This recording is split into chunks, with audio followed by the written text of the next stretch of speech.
Good afternoon. I'm Richard Fontaine. I'm the president at the Center for New American Security.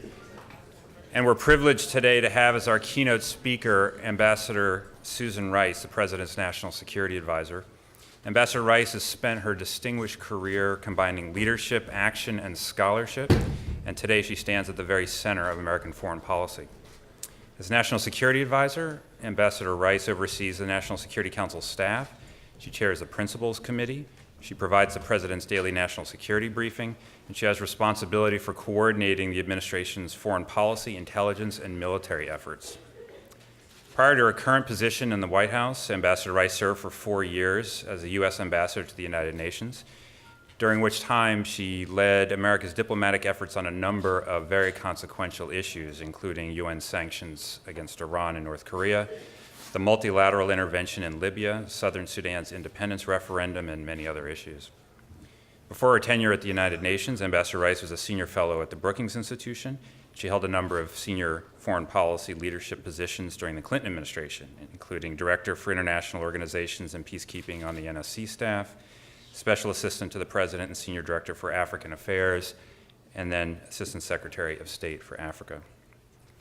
In addition to her government and think tank service, Ambassador Rice has held management consulting positions in the private sector and served on boards including of the National Democratic Institute. And a Rhodes Scholar, she received her doctorate in international relations from the University of Oxford. So as you can see, she is a policymaker, a diplomat, a leader, and a scholar. And today, Susan Rice serves her country at the apex of national security policymaking. There's no one more qualified to address how the United States government views and approaches the globe's greatest challenges and opportunities. And we're privileged to have her here today at the Center for New American Security. So I'd ask you to join me in welcoming Ambassador Susan Rice.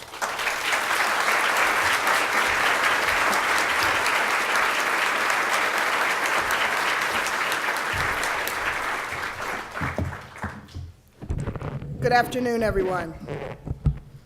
And thank you, Richard, very much for that kind welcome. And to my good friends and former colleagues, Michelle Flournoy and Kurt Campbell, I have to say I can't help but notice that you look remarkably well rested. And I'm only a little bit bitter. Still, I want to thank you for your stellar service to our country, both from inside government and now, again, as leading thinkers on national security. CNAS, which you founded, does a remarkable job of preparing our next generation of national security leaders. That work is critical because our nation needs bright, dedicated young women and men who care deeply about our world. We need a diverse pipeline of talent, ready and eager to carry forward the mantle of American leadership. So I want to thank all of you sincerely here at CNAS. As President Obama told West Point's graduating class 2 weeks ago, the question is not whether America will lead the world in the 21st century, but how we will lead. No other nation can match the enduring foundations of our strength. Our military has no peer. Our formidable economy is growing. We're more energy independent each year. Our vibrant and diverse population is demographically strong and productive. We attract hopeful immigrants from all over the world. Our unrivaled global network of alliances and partnerships make us the one nation to which the world turns when challenges arise. So American leadership is and will remain central to shaping a world that is freer, more secure, more just, and more prosperous. At West Point, President Obama outlined how America will lead in a world that is more complex and more interdependent than ever before. As we move out of a period dominated by the wars in Afghanistan and Iraq, we will lead by drawing on every element of our power. That power starts with our unparalleled military might, used wisely and when necessary to defend America's core interests, the security of our citizens, our economy, and our allies. We will lead by strengthening effective partnerships to counter an evolving terrorist threat. We will lead by rallying coalitions and marshaling the resources of our partners to address regional and global challenges. And we will lead by standing firm in defense of human dignity and equality, while steering the course of history towards greater justice and opportunity for all. Today, I'd like to focus on one pillar of that strategy: mobilizing coalitions. Indeed, galvanizing the international community to address problems that no one nation can solve alone is the bread and butter of our global engagement. And in many ways, it's both the hardest and the most important element of how America leads on the world stage. This concept is not new. Collective action has long been the hallmark of effective American leadership. The United Nations, NATO, and our Asian alliances were all built on the foundations of American strength and American values.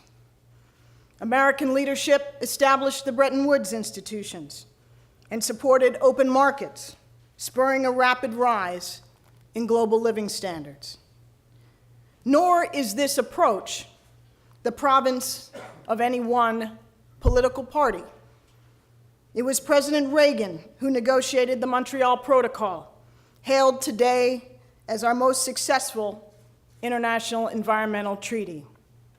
President George H.W. Bush insisted on United Nations backing and assembled a broad coalition before sending American troops into the Gulf. And President Clinton led the campaign to enlarge NATO, opening Europe's door to the very nations who, as Secretary Albright put it, and I quote, "kicked the teeth out of totalitarianism in Europe." Our history is rich with successes won not as a lone nation, but as the leader of many. Now, our approach must meet the new demands of a complex and rapidly changing world. The architecture that we built in the 20th century must be re-energized to deal with the challenges of the 21st. With emerging powers, we must be able to collaborate where our interests converge, but also to define our differences and defend our interests where they diverge. Our coalitions may be more fluid than in the past, but the basics haven't changed. When we spur collective action, we deliver outcomes that are more legitimate, more sustainable, and less costly. As global challenges arise, we turn first, always, to our traditional allies. When Russia trampled long-established principles of sovereignty, territorial integrity, and international law with its illegal annexation of Crimea, the United States rallied the international community to isolate Russia and impose costs. With American leadership, the world condemned the seizure of Crimea through overwhelming votes in the United Nations General Assembly. We expelled Russia from the G8. Last week, the G7 met for the first time in 17 years, and we continued to concert our approach to Ukraine and other pressing global issues. We've reinforced the unity of our NATO alliance and bolstered our Article 5 commitment. President Obama has pledged to invest an additional $1 billion to bolster the security of our Eastern European allies against threats or intimidation. More U.S. Army and Air Force units are now deployed to Central and Eastern Europe. More American ships patrol the Black Sea. More American planes police the skies above the Baltics.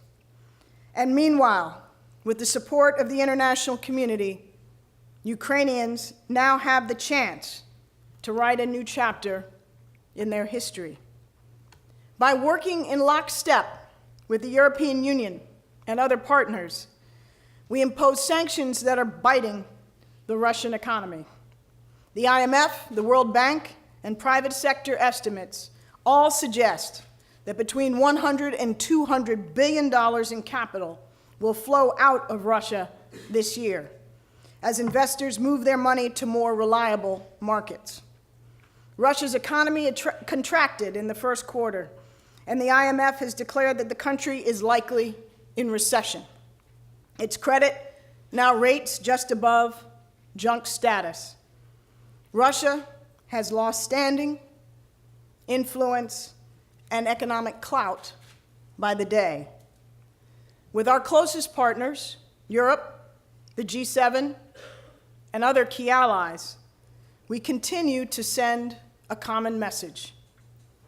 Russia must cease aggression against Ukraine, halt support for violent separatists in the East, seal the border, and recognize the newly elected Ukrainian government.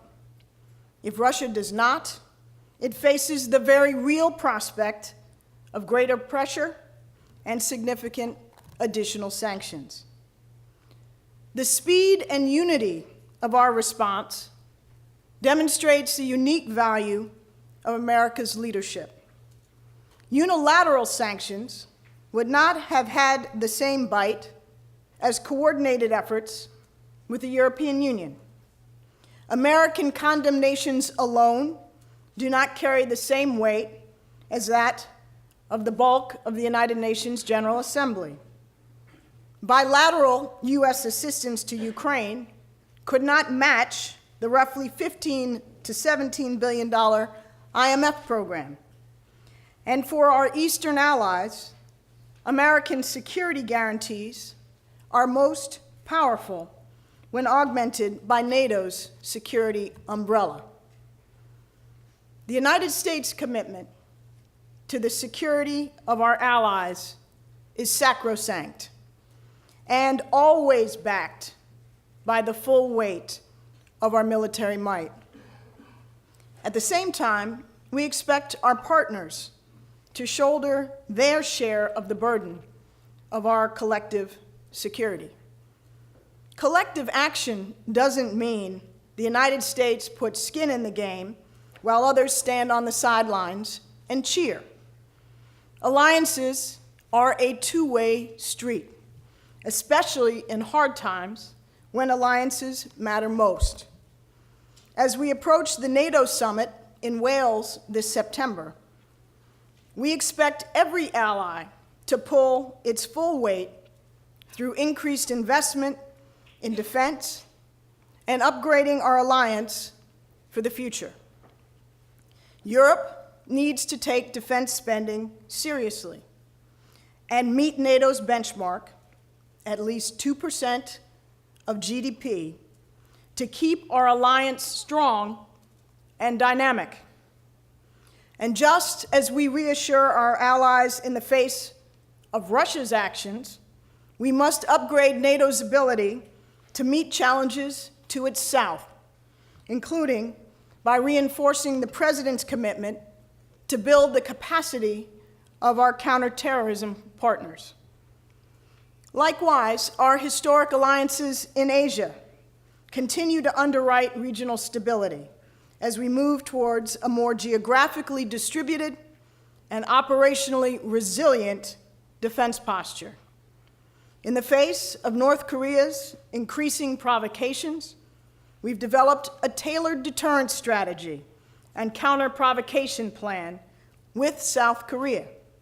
And we're updating our defense cooperation guidelines with Japan for the first time in almost 2 decades. We aim also to deepen trilateral security cooperation and interoperability, which President Obama made a central focus of his summit with the leaders of Japan and Korea in March and his trip to the region in April. Improved coordination is a necessity in the Middle East as well. The 35,000 American service members stationed in the Gulf are a daily reminder of our commitment to the region and clear evidence that the United States remains ready to defend our core interests, whether it's disrupting al-Qaeda or preventing Iran from developing a nuclear weapon. At the same time, we look to our partners, both individually and collectively through the Gulf Cooperation Council, to come together and cooperate with one another on missile defense and developing other critical deterrence capabilities, including in the spheres of counter-piracy, maritime security, counterterrorism, and counter-proliferation. America will always also maintain our ironclad commitment to the security of Israel, ensuring that Israel maintains its qualitative military edge and can protect its territory and people. Equally, we consistently defend Israel's legitimacy and security in the United Nations and other international fora. In turn, we expect Israel to stand and be counted with the United States and other partners on core matters of international law and principle, such as Ukraine. Drawing on the strength of our alliances and the reach of our partnerships, the United States brings together countries in every region of the world to advance our shared security, expand global prosperity, and uphold our fundamental values. Let me start with our shared security. To responsibly end our war in Afghanistan, President Obama first rallied our NATO allies and ISAF partners to contribute more troops to the coalition, surging resources and helping Afghan forces take charge of their nation's security. As we bring America's combat mission to an end, we've enlisted our allies and partners to make enduring commitments to Afghanistan's future, so that Afghan security forces continue to have the resources they need, and the Afghan people have our lasting support. Partnership is also the cornerstone of our counterterrorism strategy, designed to meet a threat that is now more diffuse and decentralized.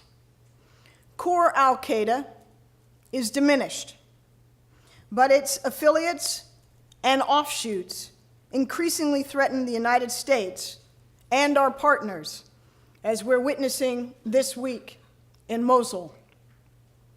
The United States has been fast to provide necessary support for the people and government of Iraq under our strategic framework agreement. And we're working together to roll back aggression and counter the threat that the Islamic State of Iraq and Levant poses to the people of the region.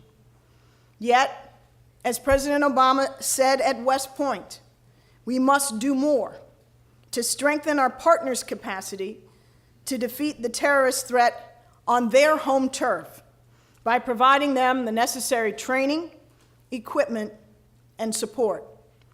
And that's why the President is asking Congress for a new counterterrorism partnership fund of up to $5 billion to assist nations on the front lines of terrorism, to fight al-Qaeda, its affiliates, and groups that embrace its violent extremist ideology. to shrink terrorist safe havens and end civil conflicts, which can be breeding grounds for transnational threats. We continue to lead the international community to strengthen the foundations of peace and security.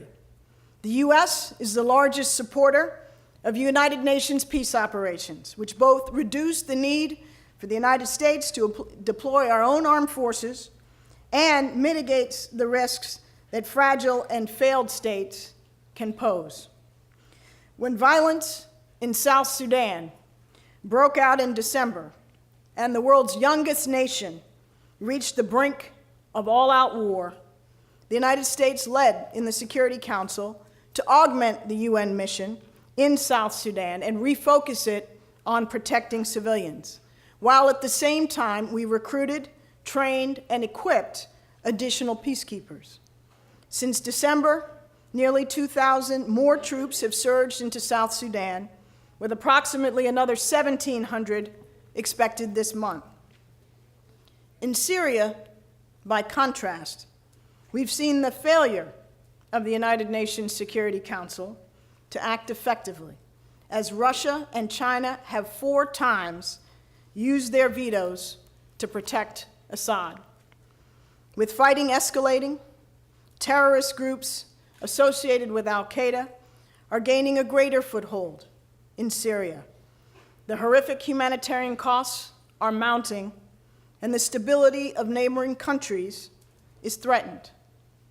So while Russia and Iran continue to prop up the regime, the United States is working with our partners through non-traditional channels to provide critical humanitarian assistance, and through the London 11 Group to ramp up our coordinated support for the moderate, vetted Syrian opposition, both political and military. Yet, even as we strongly oppose Russia on Syria and Ukraine, we continue to be able to work together to eliminate Assad's chemical weapons and to try to prevent Iran from obtaining a nuclear weapon. We built an unprecedented sanctions regime to pressure Iran while keeping the door open to diplomacy. As a consequence, working with the P5+1, we've halted Iran's progress towards a nuclear weapon and rolled it back in key respects. Now, we're testing whether we can reach a comprehensive solution that resolves peacefully concerns that the international community has long had about Iran's nuclear program and that bolsters our shared security. In today's world, the reality is many transnational security challenges can only be addressed through collective action. Take the threat of nuclear material in terrorist hands. One unlocked door at any of the facilities worldwide that house weapons-usable material is a threat to everyone. That's why President Obama created the Nuclear Security Summit. So far, 12 countries and 24 nuclear facilities have rid themselves of highly enriched uranium and plutonium. Dozens of nations have increased security at their nuclear storage sites, built counter-smuggling teams, or enhanced their nuclear security training. Our nuclear security regime is stronger today because we created a coalition to address the problem, and we will keep the momentum going when we host the 4th Nuclear Security Summit in 2016. Consider as well infectious diseases like MERS, bird flu, or Ebola, which present yet another type of threat to our security. In 2012, 80% of countries failed to meet the World Health Organization's deadline for preparedness against outbreaks. The international community clearly needed a shot in the arm.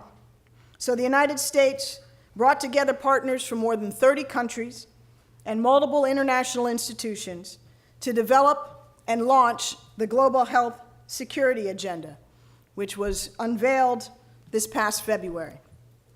Our strategy, backed by concrete commitments, will move us towards a system that reports outbreaks in real time and ensures nations have the resources to contain local problems before they become global pandemics. As we confront the grave and growing challenge of climate change, the United States is leading the world by example. As National Security Advisor, part of my job is to focus on any threat that could breed conflict, migration, and natural disasters. Climate change is just such a creeping national security crisis, and it is one of our top global priorities.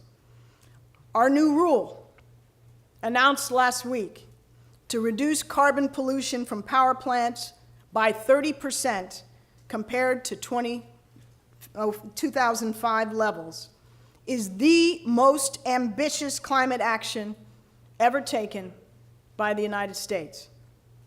It is the centerpiece of our broader climate action plan.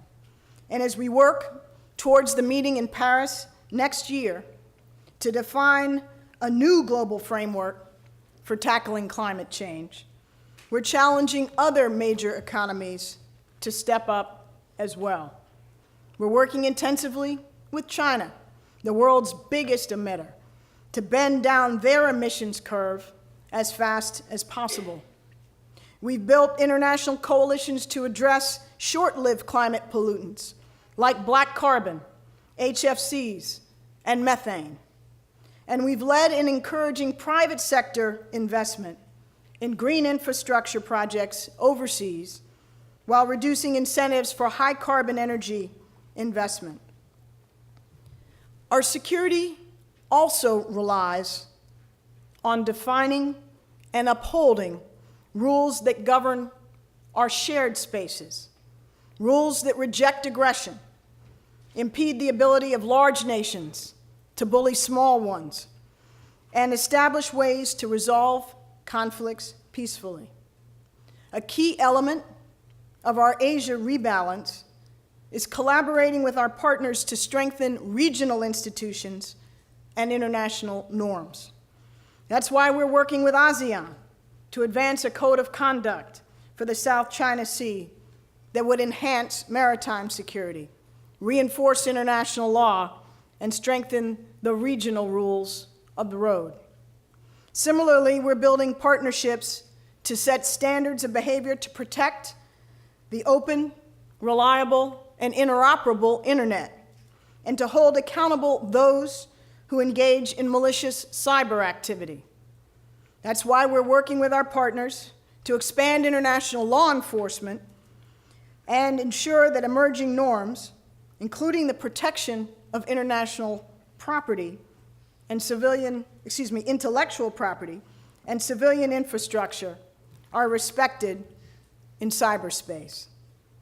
Last week, for example, working with 10 countries and numerous private sector partners, we successfully disrupted a botnet that had been used to steal hundreds of millions of dollars, and we filed criminal charges against its Russia-based administrator. Last month, the Department of Justice indicted 5 Chinese military officials for hacking our nation's corporate computers, and in doing so, made it clear that there's no room for government-sponsored theft in cyberspace for commercial gain. We're working with our allies through efforts like the Freedom Online Coalition and the Internet Governance Forum to preserve the open internet as a driver for human rights and economic prosperity. And that brings me to the second key reason we mobilize collective action: to expand our shared prosperity. In 2009, recall, facing the biggest financial crisis since the Great Depression, President Obama led to establish the G20 as the premier forum for international economic cooperation. We needed more voices at the table, writing the rules for the global economy and committing to dramatic measures to restore growth. Our efforts included mobilizing more resources for the IMF and the World Bank to support the most vulnerable countries. And thanks to a broad and concerted international effort, the global economy has now turned the corner. Last year, we played a key role in enabling the 157 members of the WTO to reach a landmark agreement that will modernize the entire international trading system. In every region of the world, we've brought nations together to increase trade and develop high-standard agreements to further boost growth and job creation.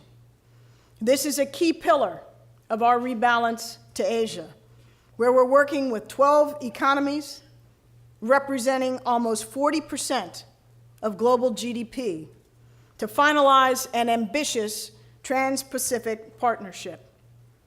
With the Transatlantic Trade and Investment Partnership, we're taking what is already the largest trading partnership in the world to a new level. To increase trade both within Africa and between Africa and the United States, we will join with Congress to extend and update the African Growth and Opportunity Act before it expires next year. In regions brimming with economic potential, including Africa, Latin America, and Southeast Asia, we're supporting entrepreneurship and fostering private sector investment. Our Power Africa initiative will double access to electricity across the continent through more than $15 billion in private sector commitments. We're assisting young people throughout Africa and Southeast Asia to develop their business and entrepreneurship skills, as well as their leadership. As we approach 2015, we're pressing our partners to deliver on the Millennium Development Goals and to devise bold new goals that will guide the next phase of the fight against poverty. Building on the extraordinary progress in many developing countries, our approach isn't simply about pledging more money. It's about bringing together resources and expertise from every sector to do more with what we have and to support models of economic growth that fuel new markets. We're building public-private partnerships. We're investing in academic breakthroughs, supporting nonprofits that translate ideas into action, and we are creating stronger connections among all of these sectors. Take, for example, the progress we've made in agricultural development. Back in 2009, at the G8 meeting in L'Aquila, President Obama made food security a global priority, backed by billions of dollars in international commitments. In 2012, the President launched the New Alliance for Food Security and Nutrition, which has grown now to 10 African countries, more than 160 companies, and delivered more than $7 billion in responsible planned investments in African agriculture.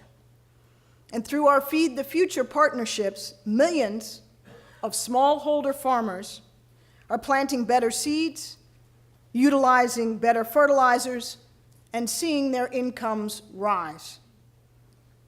Which leads me to the third key reason we mobilize collective action. For however much we might like it to be so, we rarely can force nations to respect the rights of their citizens. So we must catalyze the international community to uphold universal values, build broad coalitions to advance human rights, and impose costs on those who violate them. Human rights must be protected for everyone, especially traditionally marginalized communities, such as ethnic or religious minorities, LGBT persons, migrant workers, and people with disabilities. That's why President Obama made the controversial decision to join the United Nations Human Rights Council so we could lead in reforming that flawed institution from within. In fact, we have made it more effective. And because of our efforts, the Council has over the last 5 years spent far more time spotlighting abuses in places like Gaddafi's Libya, Syria, Sudan, North Korea, and Iran than it has on demonizing Israel. At the same time, the Open Government Partnership, initiated by President Obama in 2011, has grown from 8 countries to 64, all working together to strengthen accountable and transparent governance. Our Equal Futures Partnership unites 24 countries in a commitment to take concrete steps to empower women in their societies, both economically and politically. And as civil society comes under attack in more and more places, we're bringing countries and peoples together to counter restrictions and strengthen protections for civil society. Moreover, we focused the global community on elevating the most basic aspect of human dignity, the health and well-being of the most vulnerable people. We're partnering now with nations that invest in their own health systems. We're working with NGOs to improve child and maternal health and preventable diseases, and to make progress towards a goal that was truly inconceivable just a decade ago: the world's first AIDS-free generation. Across all these vital and far-reaching challenges, we continue to bring the resources of the United States and the reach of our partnerships to bear to forge a safer and more prosperous world. Our goals are bold and won't be realized overnight, but the essence of American leadership, as always, remains our ambition, our determination, and our dauntless vision of the possible.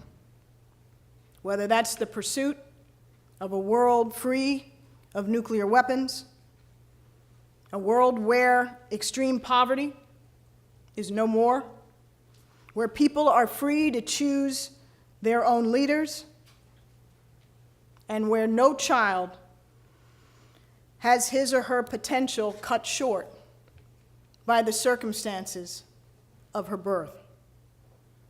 We've earned our unparalleled position in the world through decades of responsible leadership. We affirm our exceptionalism by working tirelessly to strengthen the international system we helped build. We affirm it daily with our painstaking efforts to marshal international support and rally nations behind our leadership. We affirm it by taking strong action when we see rules and norms broken by those who try to game the system for their own gain. As President Obama told those graduating cadets at West Point, quote, "What makes us exceptional is not our ability to flout international norms and the rule of law. It's our willingness to affirm them through our actions." As we leave an era of American foreign policy dominated by war, we are in a much stronger position to shape a more just and secure peace. In doing so, we will be vigilant against threats to our security.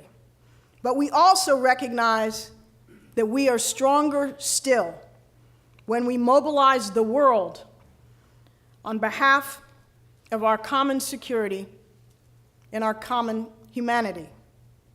That's the proud tradition of American foreign policy, and that's what's required to shape a new chapter of American leadership. Thank you very much.